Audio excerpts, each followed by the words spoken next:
Dediğimiz Gres boyda bazara giriyor. Adı da ki Mega'dır. Bak. Öyle təkcə o 3 dənə bu sport mağazin. 3 dənə sizin o şey azar nədir? Bazar store nədir boydadır. Nə 3 dənə, 4 dənə, 5 dənə. Bundakı ucu bucağı yoxdur da yəni. Zilfi olub da görüb də geyib danışır. Yani Gres boydadır. Gres'in bu binalar olan torpağı boyda. Buradan oraya gelirsen hamısı magazinlerdir. Buradan oraya gelirsen kurtaran yeri yoktur. Harda kurtarsa bilinmez.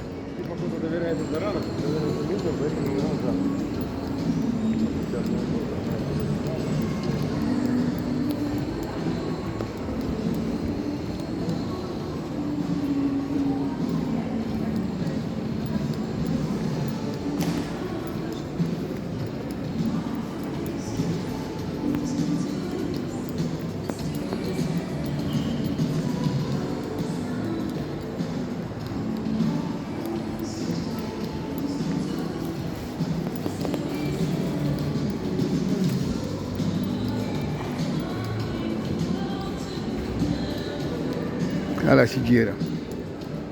Stroy material olan mağazına giyirəm. İnşaat materialları.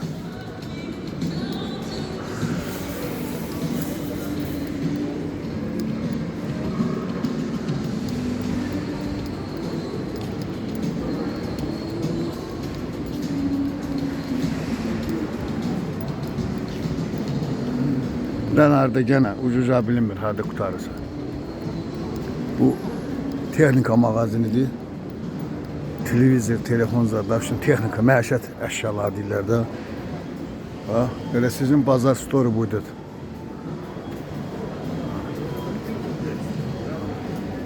Bu aynı hələ gərək o tərəfə dala gedəsən, çəkəsən yəni.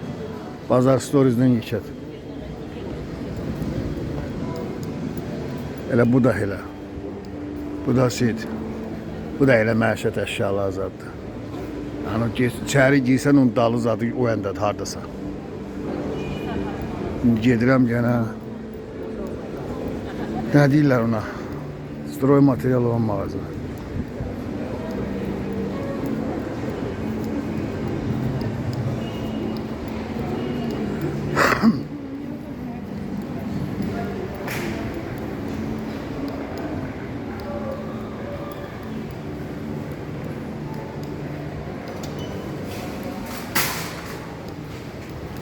Bu elə belə bum bağıdır. Elə bir bağazda da lazım olan şeyler zaten almağa. Amma axırı harda qutarsa bilinmir. Hemen stroy materialın bağa lazımlı şeylerden ne tədir lazım üzerinde ne bilim. Harda qutarsa bilinmir. Bu da ot biçənlər, məhlə təmizləyənlər. Bu da kassalar. 8 tane kassa. Bu da ki ayna kapı olan Abdeli'dir.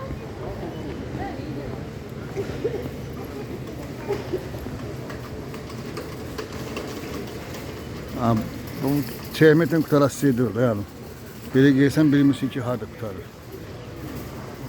Bu sizin şey var ya, dedim mırt. Mırt bu, bir tane baba boyda tahtalar gelirdi.